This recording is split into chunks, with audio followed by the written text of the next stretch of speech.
Baik, tadi latar belakangnya itu jadi untuk melaksanakan pembaruan sistem administrasi perpajakan.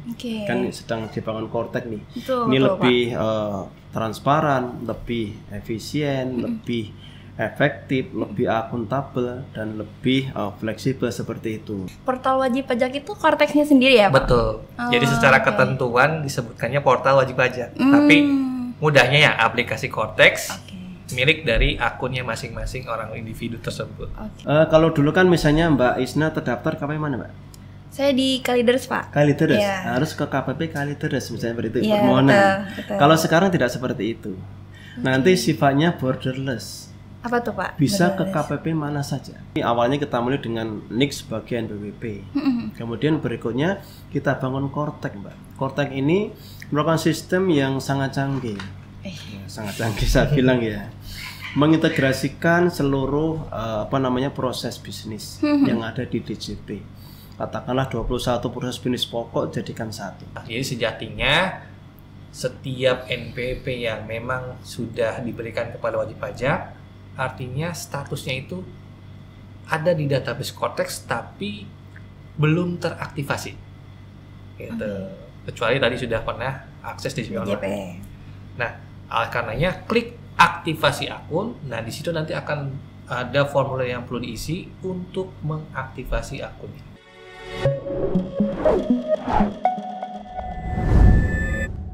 Selamat datang di podcast Cari Tahu pada yang dipersembahkan oleh Asosiasi Emiten Indonesia.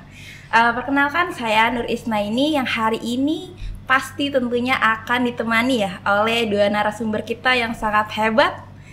Selamat datang Pak Giarsa dan Pak Iqbal. Ya. Baik Pak, kabarnya? Alhamdulillah sehat. Alhamdulillah ya. Jadi untuk Sobat Cari Tahu, hari ini ya, tema hari ini kita akan mengungkit ya terkait dengan Korteks ya Pak ya. Siap. Siap Pak? Insya Allah. Siap ya, Insya Allah siap ya. Tapi pokok hari ini kita akan lebih ini ya Pak, untuk pertama kita lebih general dulu ya untuk terkait konteks ini ya, mengenai tata cara pelaksanaan hak, kewajiban, lalu juga ada penerbitan, penandatanganan, dan juga pengiriman keputusan serta dokumen elektronik gitu ya Pak? Betul. Oke.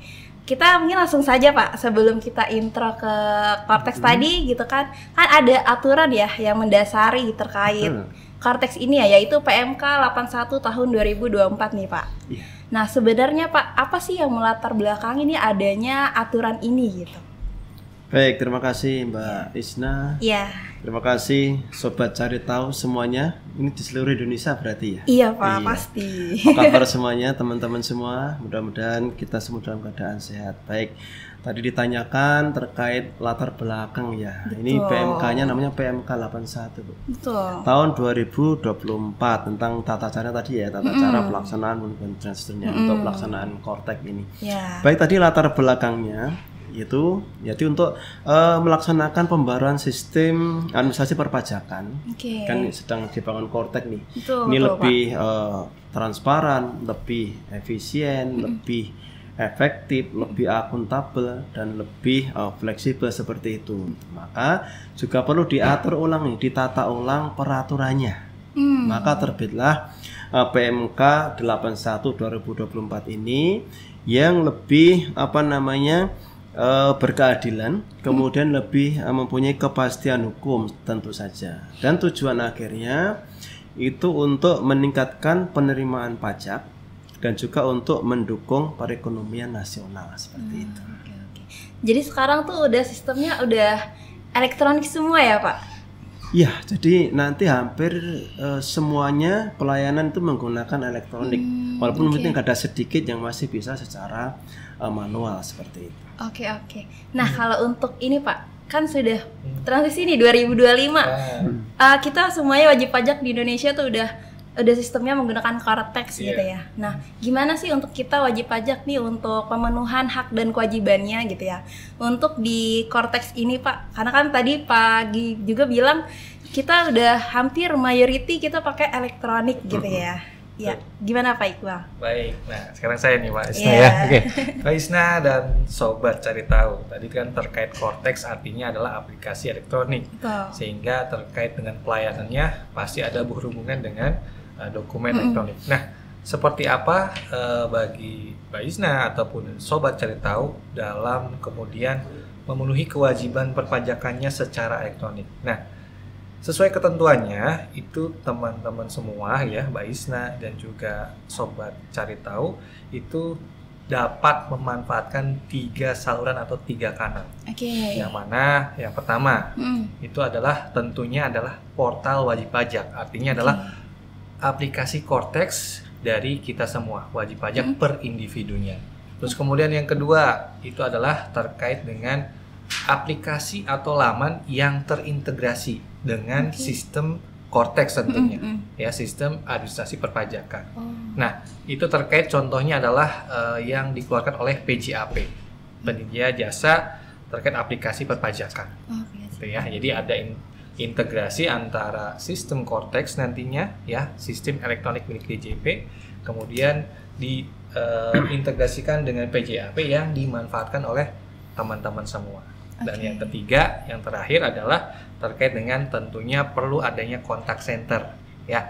Ketika memang secara sistem ada sesuatu yang kurang dipahami ataupun juga terkait ada kendala-kendala yang memang perlu dicarikan solusinya, tentunya di sini teman-teman dapat juga istilahnya menghubungi kontak center seperti itu. Jadi itu adalah 3 saluran atau 3 kanal yang dapat dimanfaatkan oleh Mbak Isna, Sobat Cari Tahu, teman-teman semua dalam menyelesaikan atau istilahnya melaksanakan kewajiban perpajakannya secara elektronik.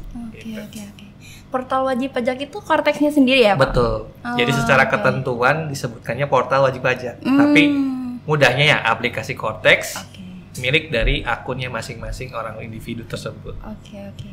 Nah, berarti itu wajib pajaknya bisa ya. Jadi kalau misalnya dia pakai portal yang Cortex tadi, tapi kalau ketika wajib pajaknya pakai PJAP, Pak, itu apakah kita fully di PJAP atau bagaimana, Pak? Atau setengah-setengah atau gimana tuh? Nah, itu tergantung dari kerjasama antara wajib pajak ya, Mbak Isna ataupun juga Sobat Cari Tahu gitu ya, terkait dengan kerjasama dengan PJAP-nya. Mau sebatas mana nih? Hanya laporan saja kah?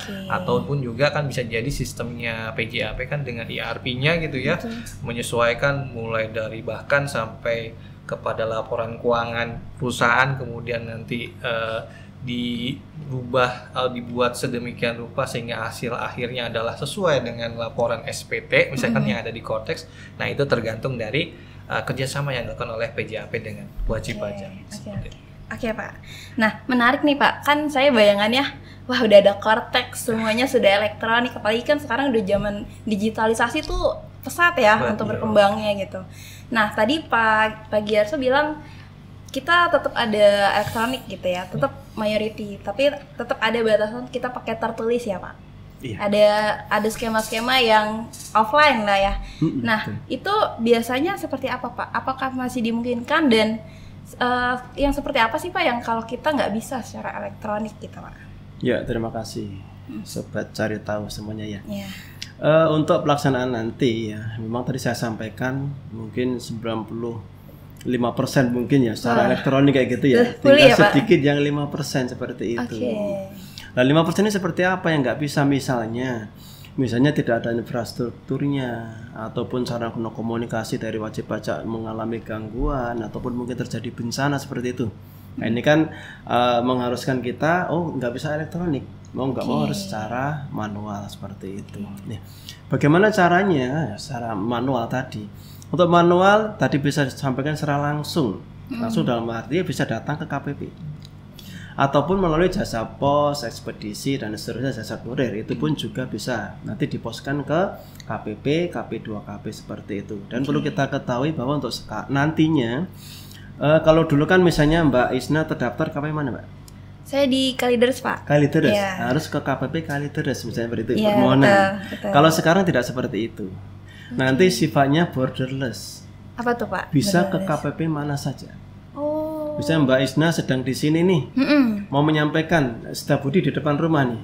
depan sini betul, kan, betul. Silahkan ke KPP Setiabudi sampaikan permohonannya, itu bisa seperti itu. Jadi memang walaupun secara manual, secara kertas itu juga dipermudah seperti itu. Oke.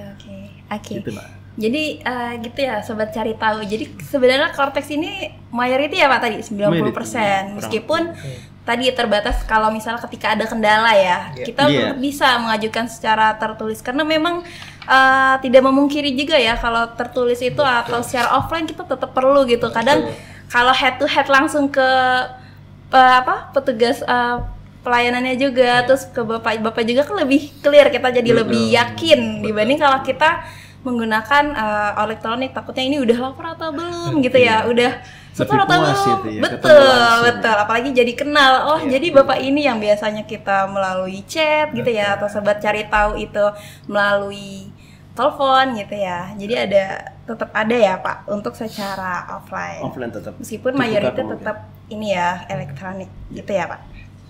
Oke, nah kita lanjut ya Pak, kan tadi kan Cortex nih Pak 2025 ini benar-benar happening banget, apalagi ini 51 hari ya kan Pak. Saya ngitung Pak. Ngitung karena saya mengalami juga. Ya sobat cari tahu juga pasti pada mengalami gitu ya Pak. Betul. Sebenarnya apa sih Pak, kenapa nih kita tetap perlu Cortex? Apa bedanya sama DJP online gitu Pak? Sedangkan kita ketahui ya bahwa di 2024 itu kan kita baru make Ibupo PPh 21 tuh yang per bulanan, DJP online yang tadinya kita transisinya pakai ISPT dan lainnya. Terus juga unifikasi kita udah mulai nih di DJP. Tiba-tiba per 2025 ini kita pakai Cortex gitu ya.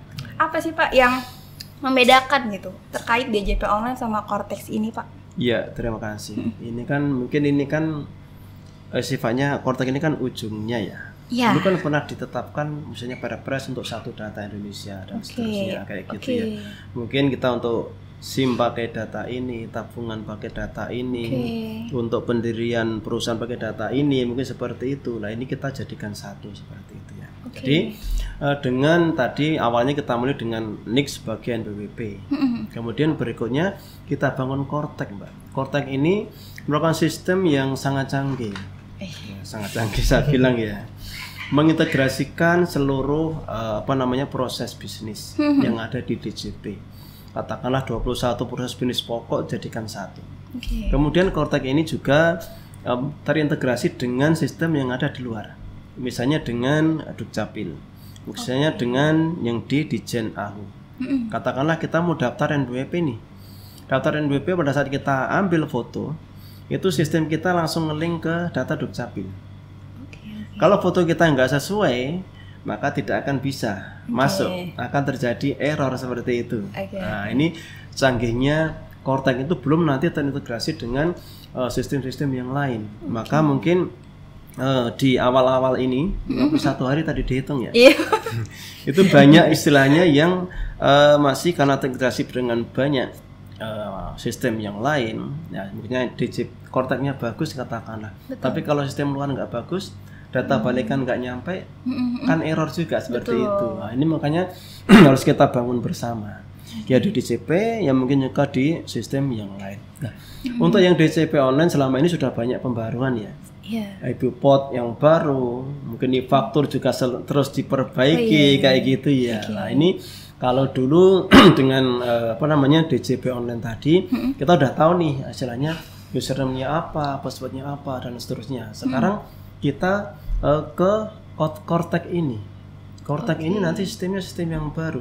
Pertama kali kita pakai apa nih dengan Cortex? Apakah pakai yang lama username-nya, kemudian password-nya apakah pakai yang lama ataukah yang baru? Lah ini diatur di sini. Maka DJP akan menyediakan akun wajib pajak untuk setiap wajib pajak. Mbak Isna, teman-teman, badan, instansi pemerintah, itu semuanya ada akun wajib pajaknya. Kemudian langkah kita apa? Untuk pertama kali kita harus melakukan aktivasi lah. Aktivasi akun, nanti mungkin terkait apakah lupa password dan seterusnya, langkah-langkahnya kayak gitu ya. Yang jelas kita sampai memiliki username dan password dan juga passphrase. Username password nanti saat masuk kita masukkan, tapi nanti ada passphrase juga saat kita mau menyampaikan dokumen secara elektronik. Nah, kita harus ada passphrase yang kita bisa bentuk di situ seperti itu. Kemudian yang perlu kita perhatikan satu hal lagi, bahwa email kita, nomor HP kita itu yang masih aktif. Kenapa? Nanti saat aktivasi awal tadi semua akan terkonfirmasi ke sana di email kita. Kalau email kita sudah nggak aktif, kita bingung masuknya, nggak tahu cara aktivasi, nggak tahu cara change passwordnya, tidak tahu seperti itu. Maka langkah pertama, tolong kepada sobat cari tahu untuk hal ini diperhatikan seperti itu. Oke Pak. Ya. Berarti tadi ya, ibaratnya kalau bahasanya kita A sampai Z tuh semuanya di Cortex gitu ya. Kayak gitu. Kalau dulu DJP masih terpisah-pisah gitu ya untuk pelaporan dan lainnya. Nah, kan tadi Bapak bilang langkah pertama ya yang sobat cari tahu lakukan adalah untuk aktivasi ya Pak. Aktivasi. Nah, gimana Pak caranya? Maksudnya kita sobat cari tahu nih mau bertanya-tanya nih. Apa sih Pak? Satu dulu langkahnya apa yang harus kita lakukan untuk supaya kita dapat akun Cortex itu gitu. First to-do-nya gitu. Bagaimana ini udah terkait teknis biasanya ke saya terus gitu ya. Baik, jadi gini teman-teman. Pertama-tama yang perlu dilakukan adalah kami juga menginformasikan nih, karena dengan adanya Cortex gitu juga ada banyak sekali laporan terkait dengan penipuan, ya, terkait dengan adanya phishing dan lain hal sebagainya. Bahwasanya teman-teman harus diingat bahwa untuk bisa akses ke aplikasi Cortex adalah dengan mengetikkan halaman cortexdjp.pajak.go.id atau .id, ya. Jangan sampai salah, karena yang terjadi banyak sekali yang salah, kemudian menjadi korban terkait dengan penipuan yang mengatasnamakan DJP tentunya. Nah, kemudian teman-teman kalau sudah masuk ke Cortex DJP, nah gimana caranya? Nah, kalau teman-teman Mbak Isna, sobat cari tahu gitu ya, itu pernah mendengar nih terkait informasi bahwa terkait Cortex ada 3 klasifikasi wajib pajak. Apa tuh Pak? Yang pertama adalah wajib pajak yang sudah pernah akses DJP online. Berarti otomatis punya NPP dong. Nah, untuk bisa melakukan akses pertama kali atau mengaktifasi akun digitalnya di Cortex, maka pada halaman pertama login silakan klik lupa kata sandi atau reset password. Kenapa? Karena password pada DJP online dan Cortex itu berbeda. Gitu. Jadi langkah yang dilakukan adalah melakukan reset password. Itu untuk klasifikasi atau kelompok yang pertama tadi, wajib pajak sudah pernah akses DJP online dan punya NPP tentunya. Terus kemudian yang kedua, punya NPP tapi dia belum pernah akses DJP online. Ada juga ya Pak? Ada, gitu ya. Mungkin lupa. Berarti belum lapor ya? Gitu ya. Bayar doang tapi belum lapor. Yang penting dapat NPP, lapor perusahaannya, saya dipotong sesuai NPP-nya gitu, tapi lupa untuk lapor. Nah, untuk kategori atau kelompok yang kedua ini, kita tidak menggunakan menu lupa kata sandi atau reset password. Tapi yang diklik adalah aktivasi akun.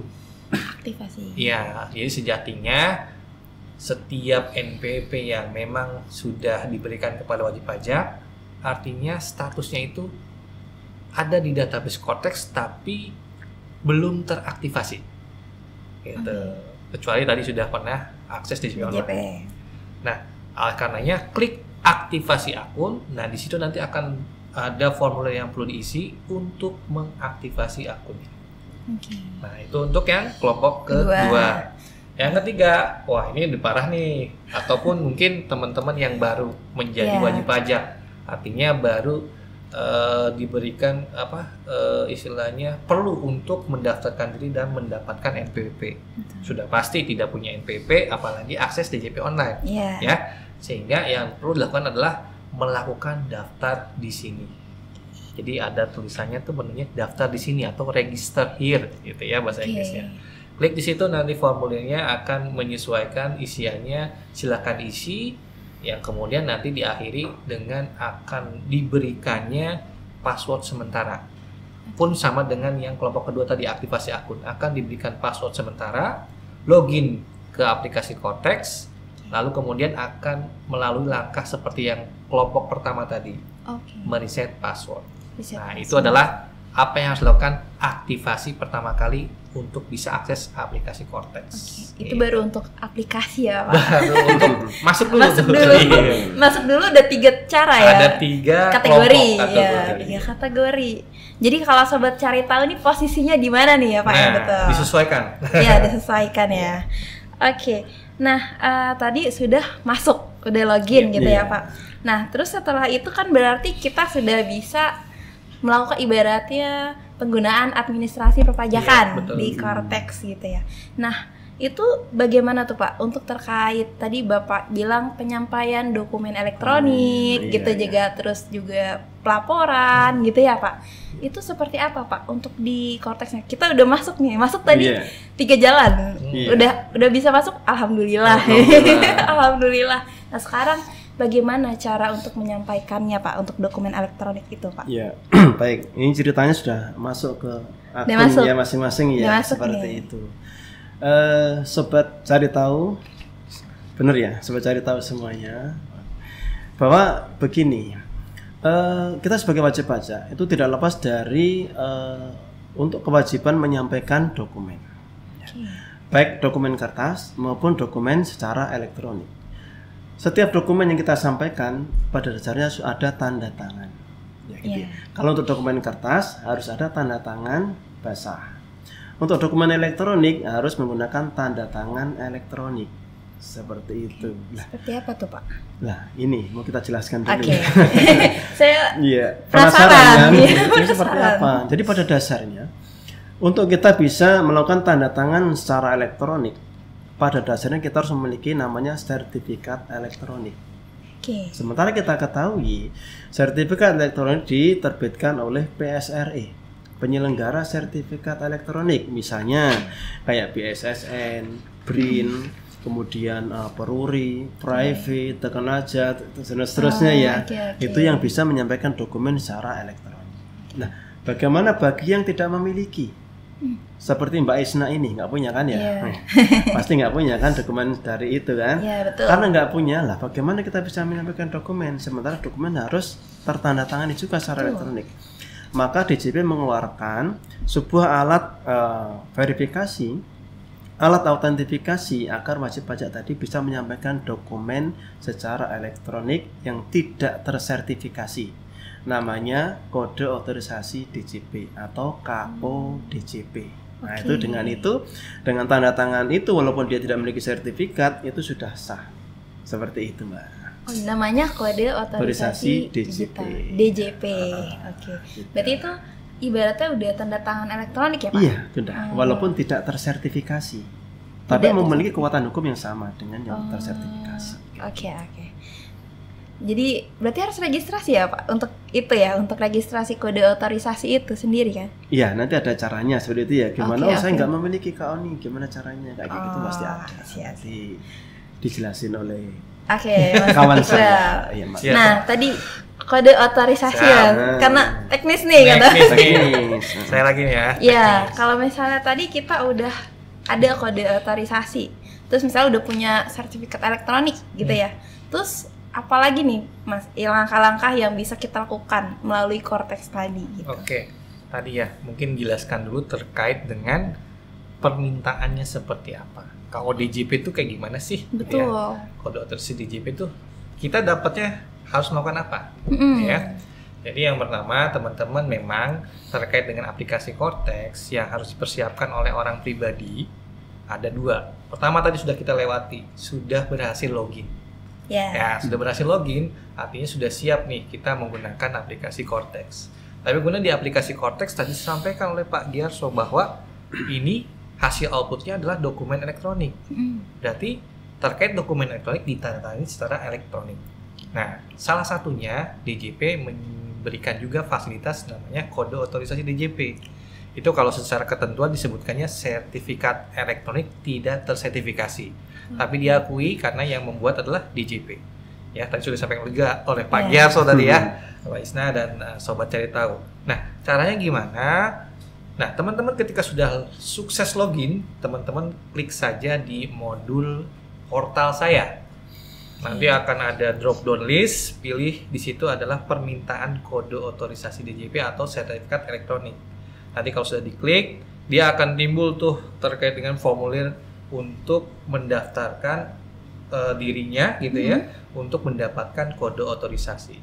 Nanti di situ akan suruh minta untuk memilih jenis sertifikat yang diminta itu apa.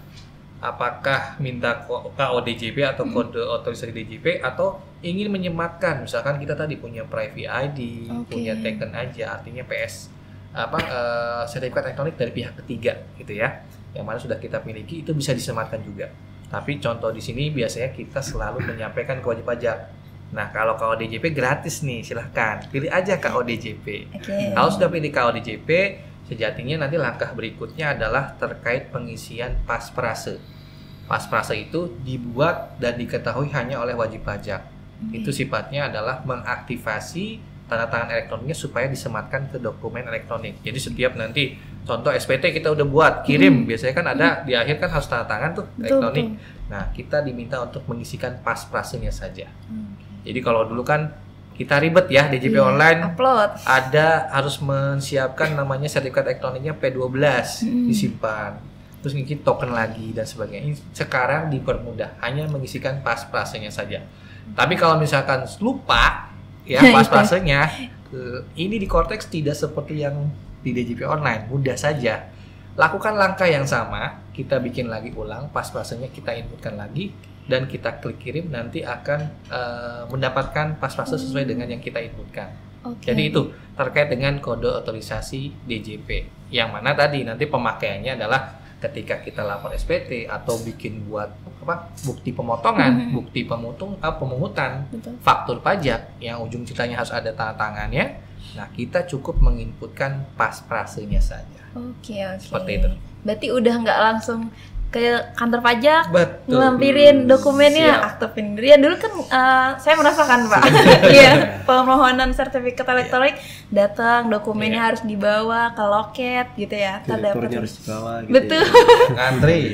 Antri gitu ya Pak. Sekarang sobat cari tahu udah bisa langsung ya di Cortex, bisa permohonan kembali, dan kalau misalnya lupa pun langsung bisa permohonan lagi ya Pak.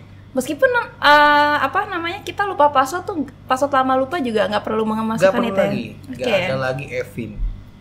Udah nggak ada lagi Pak. Itu ya. Jadi kalau lupa pun yang penting adalah kita punya kuota, kita punya gadget atau laptop lah gitu ya, PC, dan juga otomatis adalah tadi sampai Pak Giarso, si emailnya, si nomor handphonenya itu adalah yang aktif. Karena kesitulah nanti link terkait dengan apapun itu, lupa password atau tadi terkait dengan pasprase juga ke situ. Oke Pak. Berarti kuncinya kita harus nomor HP sama email harus aktif ya Pak.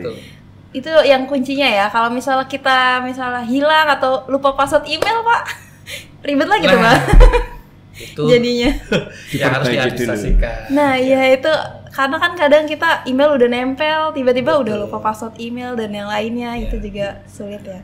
Nah mungkin masih ini ya Pak, nempel yang tadi email tadi ya Pak. Kalau misalnya kalau HP pasti kita tetap stay di phone lah ya Pak. Kalau email kita lupa password email terus ganti email Pak, itu harus ngajukan di Cortex juga atau gimana Pak? Ya, bisa. Ini teknis lagi nih. Iya, mungkin sebelum ini ya Pak. Ketika memang lupa, ya, emailnya mau ganti lagi, sebenarnya bisa juga lewat lupa kata sandi. Nanti akan ada pilihan terkait dengan lupa nomor handphone atau juga lupa email. Jadi kita bisa isikan kembali di situ. Jadi segala sesuatunya terkait aplikasi lebih mudah daripada sebelumnya ya, menggunakan DJP online gitu ya. Lagi-lagi kita tidak menggunakan Evin ya, tidak diribetkan dengan Evin yang harus kita kalkulasi dulu ya, minta dulu karena Evin harus orang tersebut yang minta ya. Kalau sekarang ya di Cortex itu semuanya secara elektronik, jadi silahkan lupa nggak masalah. Yang penting adalah pastikan ketika menginputkan email dan nomor handphonenya itu memang aktif. Jadi biasakanlah untuk istilahnya terbiasa mengadministrasikan terkait dengan dokumen elektronik lah sekarang. Oke Pak. Jadi ingat ya sahabat cari tahu. Jadi kita harus save ya Pak. Betul. Email sama nomor HP. Betul. Biasanya kalau orang yang suka pacarnya 2, pacarnya 3, nomor HP-nya banyak Pak. Jadi ini yang DJP yang mana ya? Pengalaman. Iya gitu Pak. Nah kita lanjut Pak. Terkait tadi kan tadi orang pribadi ya Pak. Orang pribadi bisa ngajukan untuk terkait kode otorisasi. Sedangkan kan kita nggak cuma orang pribadi Pak, tapi ada badan, terus juga ada warisan belum terbagi gitu ya. Itu bagaimana tuh Pak? Untuk siapa nih sebenarnya yang berhak untuk menandatangani dokumen elektronik tersebut gitu? Ya, baik, terima kasih. Tadi saya sampaikan di depan memang setiap dokumen elektronik harus ditandatangan secara elektronik. Cuman pertanyaan berikutnya tadi kan siapa yang berhak untuk tanda tangan nih? Seperti itu ya. Misalnya badan siapa yang bisa tanda tangan? Sementara dulu kan ada badan memiliki sertifikat elektronik ya. Tapi sekarang kan udah nggak dipakai. Nah, sekarang yang memiliki sertifikat elektronik adalah orang pribadi. Orang pribadinya. Lah ini makanya kita mau jelasin siapa yang berhak untuk tanda tangan seperti itu. Gitu. Maka kita bagi dulu WP-nya apa dulu. Mungkin kita bagi WP orang pribadi dulu, kemudian nanti yang badan ya. Untuk WP orang pribadi, siapa yang berhak tanda tangan? Untuk orang pribadi yang berhak tanda tangan adalah WP orang pribadi yang bersangkutan. Dia akan menggunakan sertifikat elektroniknya dia ataupun KO-nya dia seperti itu. Ya, misalnya saya, ya mulai saya, KO saya seperti itu. Atau misalnya kan ada kondisi tertentu, misalnya ada anak belum dewasa, orang dalam pengampuan, nah siapa? Dia kan nggak memiliki nih, akun aja nggak punya, maka bisa oleh wali atau pengampunya seperti itu. Ataupun mungkin orang pribadi yang ditunjuk oleh orang pribadi tersebut untuk melaksanakan hak dan kewajiban. Ya, misalnya dia menunjuk kuasanya ataupun konsultan pajaknya dan lain-lain, ataupun dia katakanlah orang pribadi merupakan sebuah perusahaan, dia bisa memiliki role akses untuk ke orang-orang pribadi staf keuangannya, itu nanti juga bisa untuk tanda tangan secara elektronik. Bagaimana untuk badan, kemudian instansi pemerintah, kemudian warisan belum terbagi seperti itu, siapa yang akan tanda tangan? Nah, gitu. Nah, kita kembalikan ke aturan di Undang-Undang KOP-nya juga Mbak, pasal 32, bahwa untuk melaksanakan hak pemenuhan kewajiban perpajakan bagi wajib pajak badan itu ada wakilnya. Siapa? Dia adalah pengurus. Ya, dia pengurus, dia ada di akte pendirian, akte perubahan, dia merupakan pengurus seperti itu. Dia yang berhak untuk menandatangani dokumen tadi. Kalau perusahaan badan katakanlah dalam likuidasi, likuidatornya. Misalnya badan dalam proses pilot, nanti ada kuratornya, seperti itu sudah diatur semuanya. Nah, gimana kalau untuk yang instansi pemerintah? Instansi pemerintah ada kepala, istilahnya kepala instansinya, ada pejabat tata kelola keuangannya, itu pun bisa untuk melakukan penandatanganan dokumen yang akan disampaikan. Kemudian mungkin satu lagi untuk yang badan tadi, badan pastikan perusahaannya besar Mbak ya. Sudah besar, dia memiliki pengurus memang, tetapi kan tidak mungkin semua dilakukan oleh pengurus seperti itu kan. Misalnya untuk membuat bukti potong 21, untuk unifikasi, membuat faktur pajak seperti itu. Apakah pengurus semua? Kalau pengurus semua mungkin tidak mampu ya. Maka di ketentuan juga diatur ada istilahnya orang pribadi selain wakil wajib pajak. Orang pribadi selain pengurus, dia bisa diberikan role akses untuk menandatangani dokumen elektronik tadi seperti itu. Oke, berarti sebenarnya untuk tiap dokumen bisa ya untuk diwakilkan ya Pak. Untuk misalnya ke konsultan atau karyawan pun bisa Pak untuk perwakilan tadi. Pada dasarnya secara umum seperti itu bisa. Kayak gitu ya. Misalnya dokumen untuk buat misalnya 21 buat faktur pajak itu bisa, cuman kita perlu juga memperhatikan ketentuan lain. Jadi misalnya untuk penyampaian SPT apakah bisa? Kan gitu ya. Betul. SPT misalnya Mbak Isna sebagai staf keuangan, bisa nggak tanda tangan pakai KO-nya Mbak Isna? Berhak apa tidak? Nah, ini ketentuan tadi masih umum, jadi kita harus lihat dulu ketentuan yang lain. Untuk penyampaian SPT itu yang tanda tangan siapa? Wajib pajak ataupun puasanya. Wajib pajak. Ataupun kalau wajib pajak misalnya badan ada wakilnya, dia boleh pengurus seperti itu. Kalau untuk yang staf keuangannya boleh nggak? Harusnya nggak boleh. karena dia bukan merupakan wakil wajib pajak. Ataupun kuasa, Mbak. Kalau kuasa bisa, misalnya perusahaan menunjuk konsultan pajak sampai tanda tangan SPT pun bisa. Seperti itu. Nah, ini sudah diatur di peraturannya. Selain konsultan pajak siapa? Ada juga pihak lain. Pihak lain tadi orang memiliki kompetensi perpajakan yang nanti juga harus ada sertifikasinya seperti itu.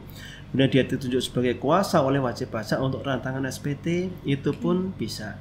Ataupun siapa? Keluarga.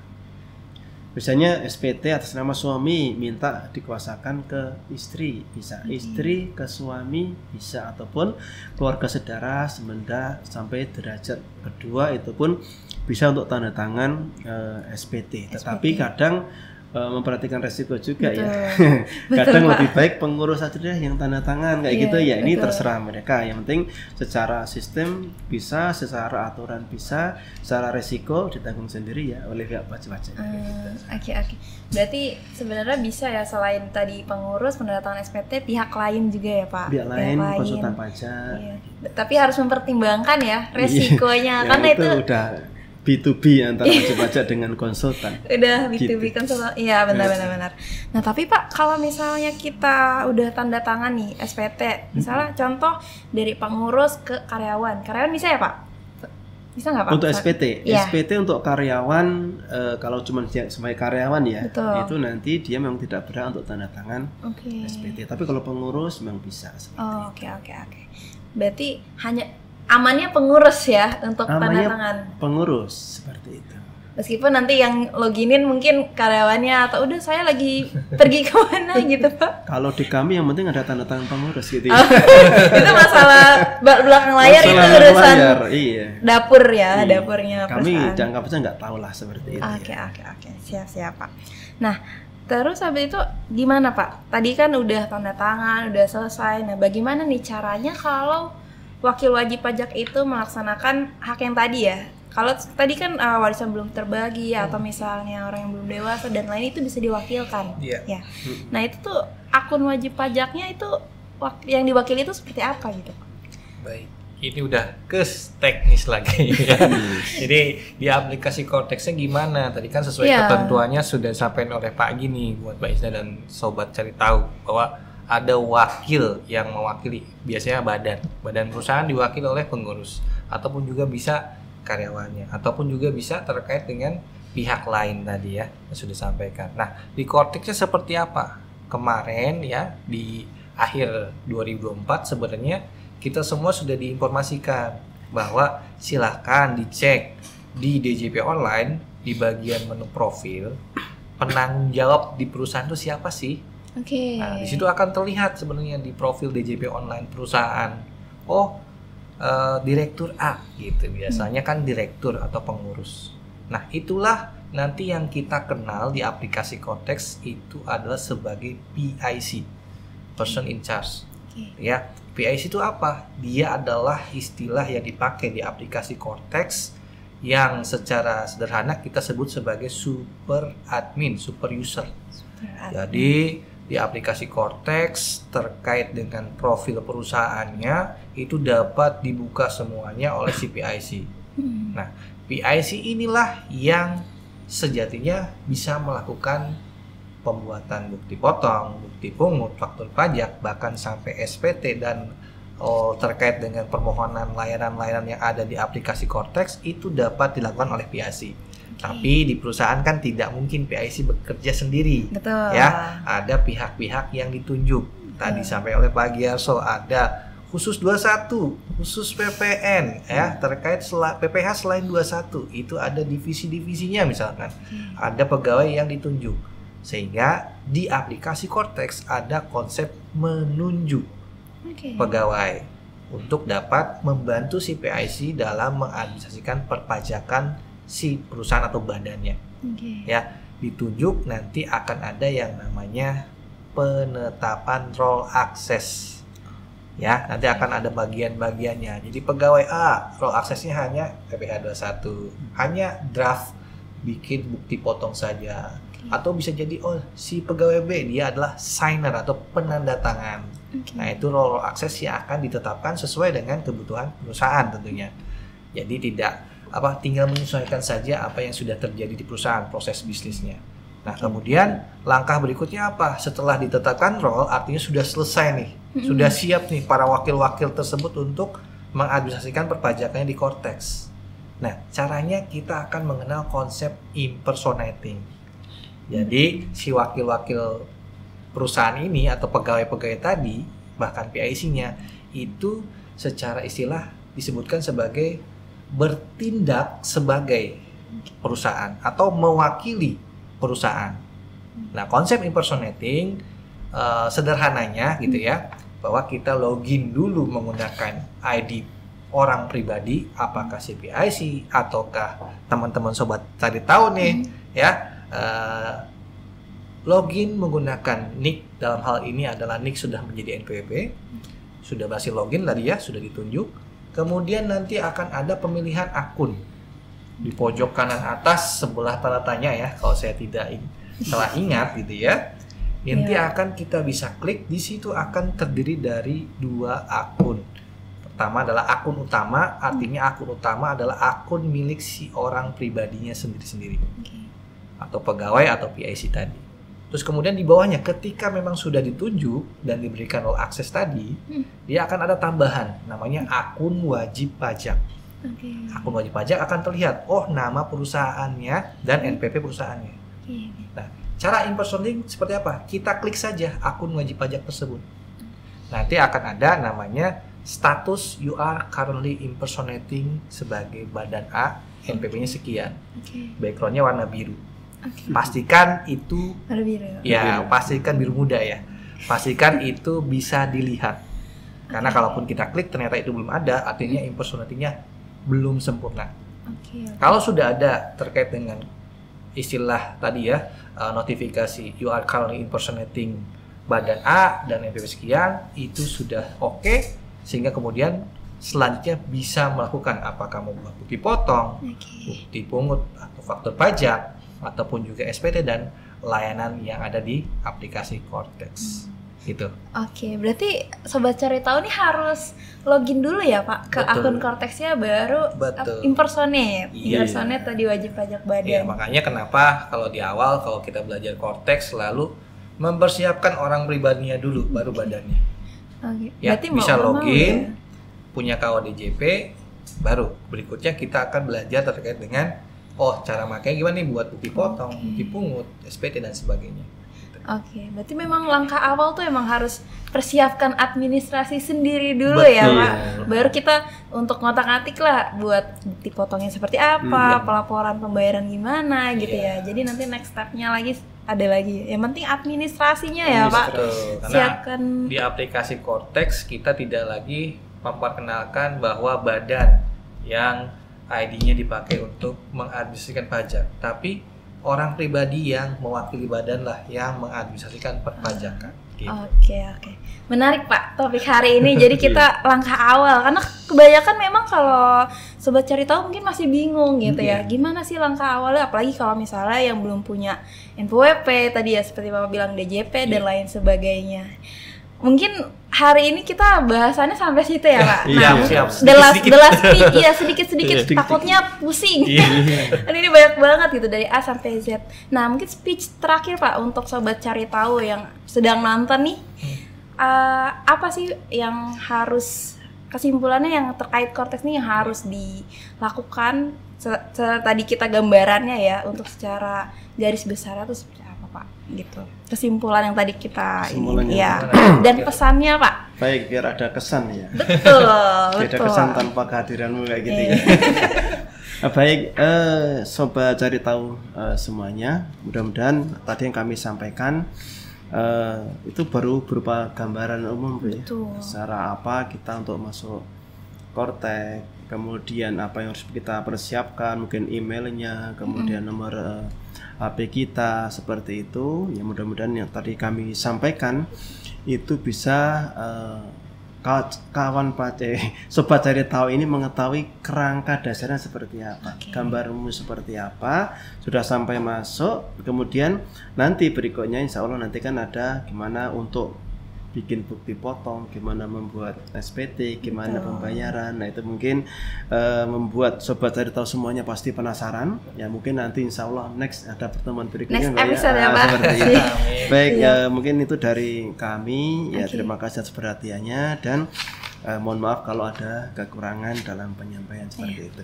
Kami juga terima kasih banyak Pak atas kehadiran Pak Iqbal dan Pak Giarso untuk hari ini ya, pemaparannya yang sangat menarik. Oke, Sobat Cari Tahu, jadi tadi kita sekitar gambaran umum ya mengenai langkah awal untuk kita penggunaan Cortex. Nah, mungkin untuk episode kali ini kita sampai sini, sampai berjumpa lagi di lain waktu, di lain episode untuk series yang selanjutnya. Sampai jumpa.